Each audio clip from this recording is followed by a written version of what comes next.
Welcome back everybody, and if you're new to the channel, welcome, and hopefully after this video you get a chance to check through some of our other content, and if you like it, please hit like and subscribe. Helps us out immensely. And if you missed the last one, I do want to say thank you as always to PBT for loaning us all the recovery gear that we've got here. We're going to be using as part of this whole series, because this is part 2. We're looking at our kinetic ropes versus our snatch straps. I just don't want to move too far over to keep it out of the sun. So we're looking at the theoretical or the technical differences between your standard snatch strap and a kinetic rope. Is it worth going up and buying one or not? Should I stick with this, or should I move, or should I have both, or what should be the case? So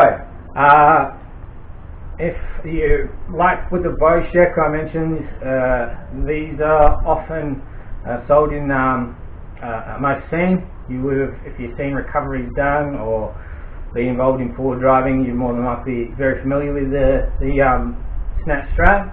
So I won't harp on too much on it. It's very simple. In construction they use nylon webbing. They come in a variety of obviously sizes and strengths. This is the 9 meter by 8,000 kilogram by about, I think, 100 mil or so wide webbing. And if nylon webbing is a bit that requires the stretch, you get 20% stretch out of the snatch strap, and that's the concept behind recoveries. Is it's providing that kinetic energy when you get the stretch.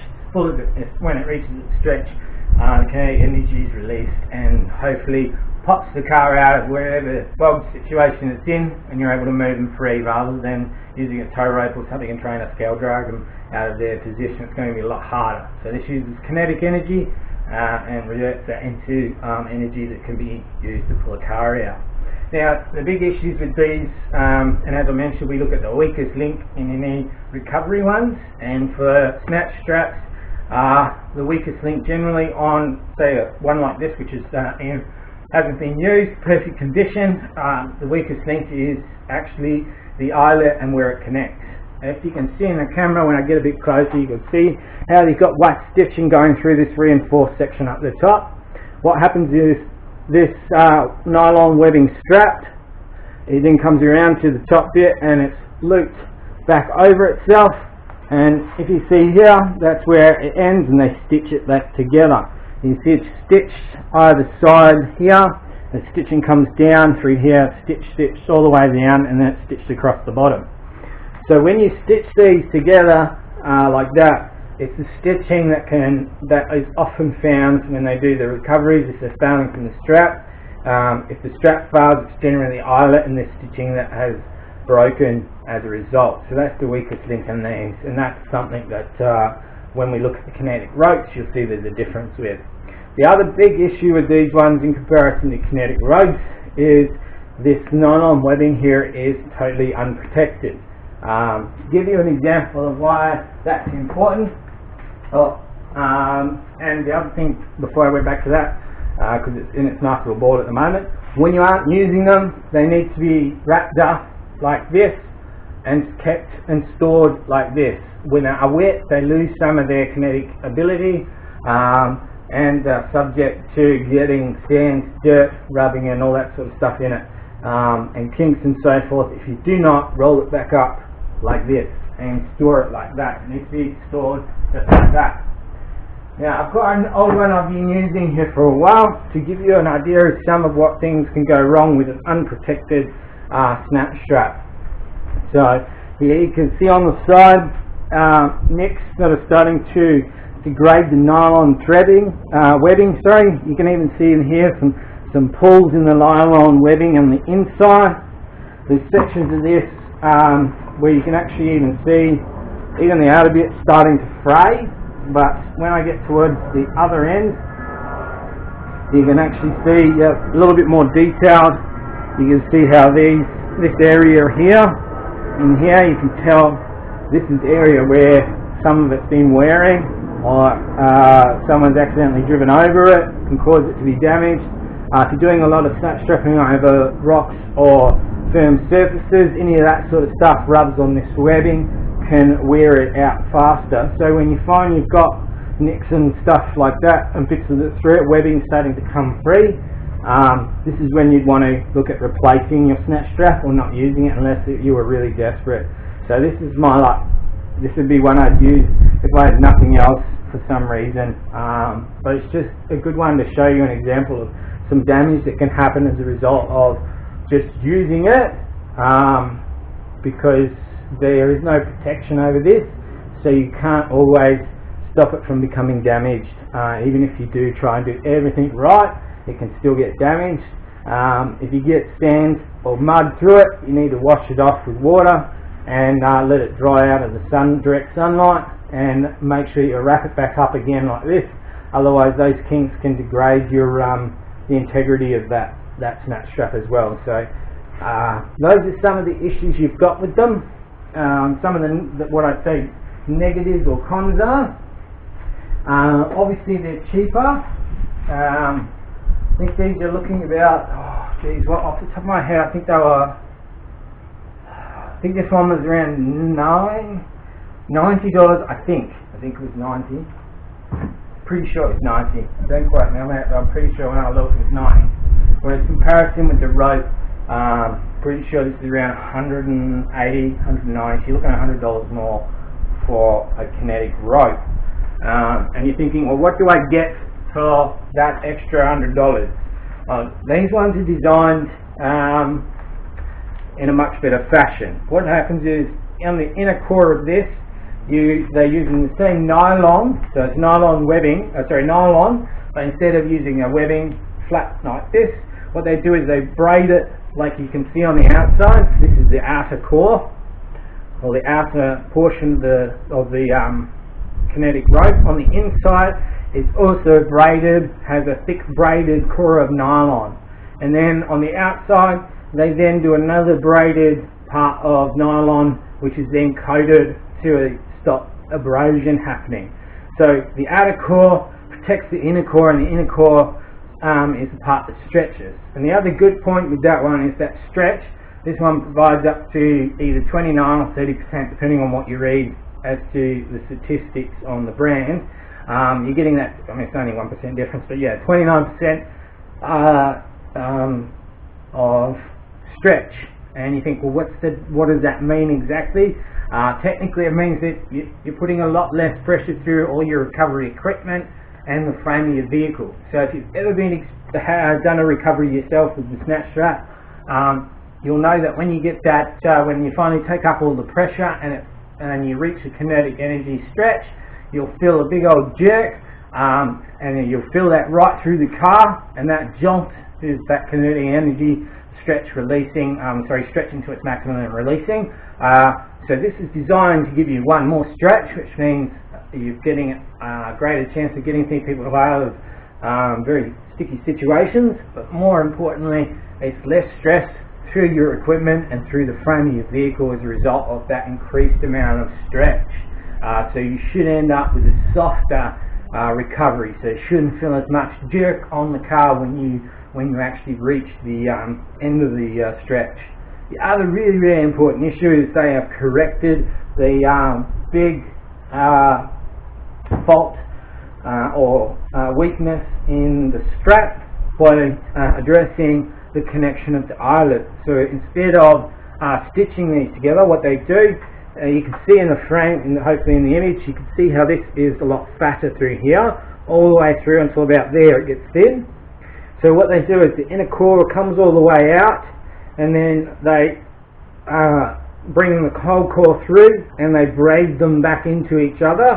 So the inner core is braided back into itself all the way through to here, and the outer core is then also braided over itself, and then back in again, and then they also then reinforce the connection point. As you can see here, you can see all this strapping that goes across the connection point and strips through the eyelet, and then at the very edge you'll see that they've coated this in a high polyurethane plastic coating to protect this from any abrasion whatsoever.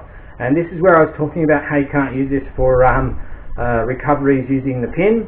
It's just because you can't squeeze this down any further, and I've tried putting this inside the square of my toe ball or toe bar. It just doesn't fit, and if anything, you end up putting abrasions on either end of your rope, and then more abrasion trying to get it out. So it's just not the tool for that job.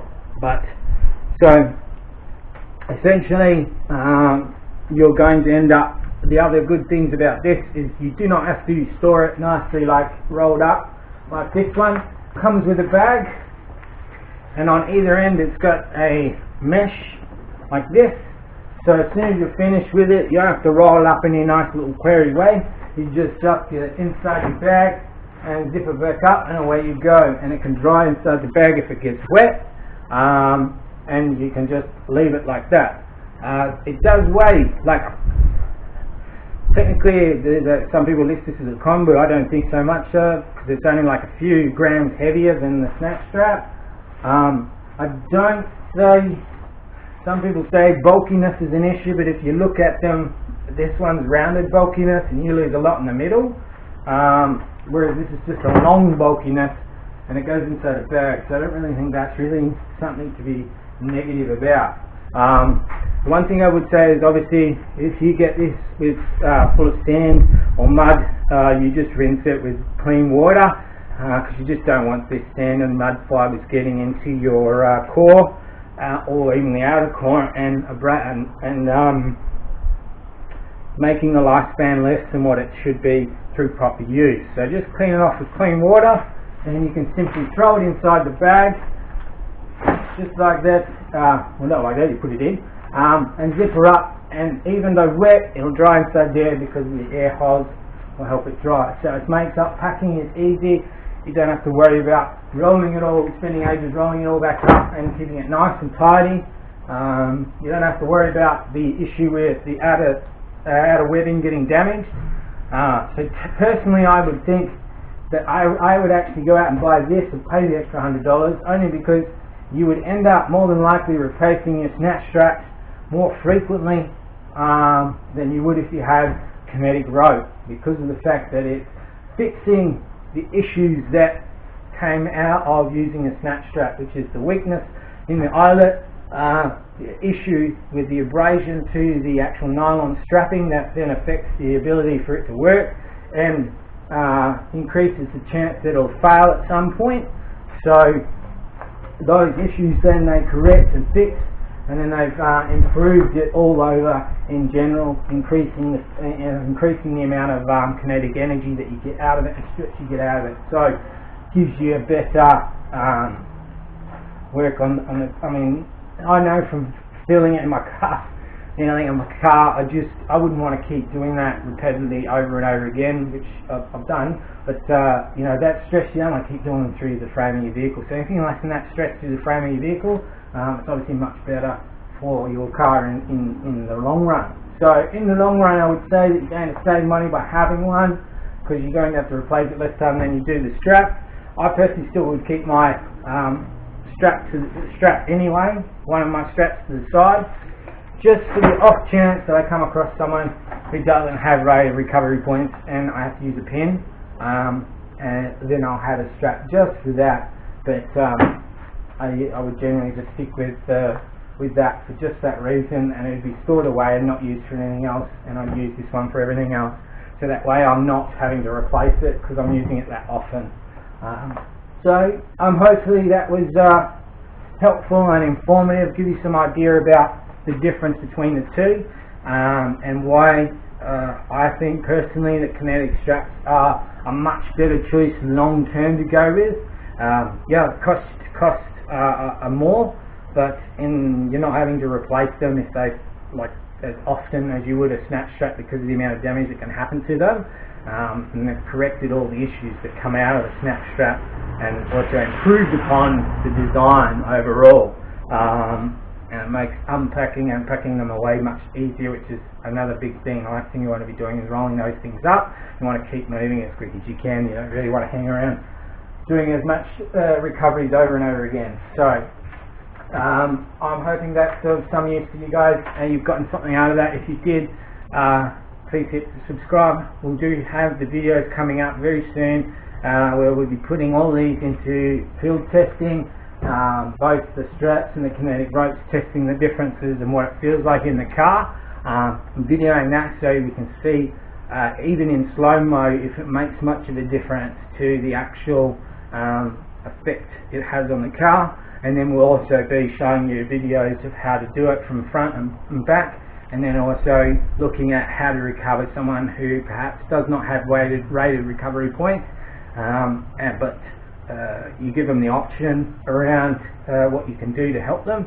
Because personally, as I mentioned, I wouldn't leave someone stranded. I'd give them the choice and say, I've got an option by using an equalizer strap through the front or using a pin at the rear, and I can help you, but there is the risk of something going wrong. So as long as they accept that, that's fine in my opinion, but I'm just not going to drive on and just leave the poor bugger where he is, just in case. You never know, especially if, say, they're on the beach and high tide's coming in. I think I prefer to risk it and let someone help me than let my car be swallowed up by the ocean. So we'll be looking at those things as well as a way of showing you that you can do it, and there's a way to reduce the risk on both vehicles in those situations, as well as how to do it properly from front and rear, and comparing the two and a bunch of series that we're going to have next. So that's what's coming up. So I thank you very much for putting up with me talking all the way through this, and hopefully the next series of videos are going to be a lot more interesting to watch from here on in. So thank you very much again, guys, and I'll catch you on the next video.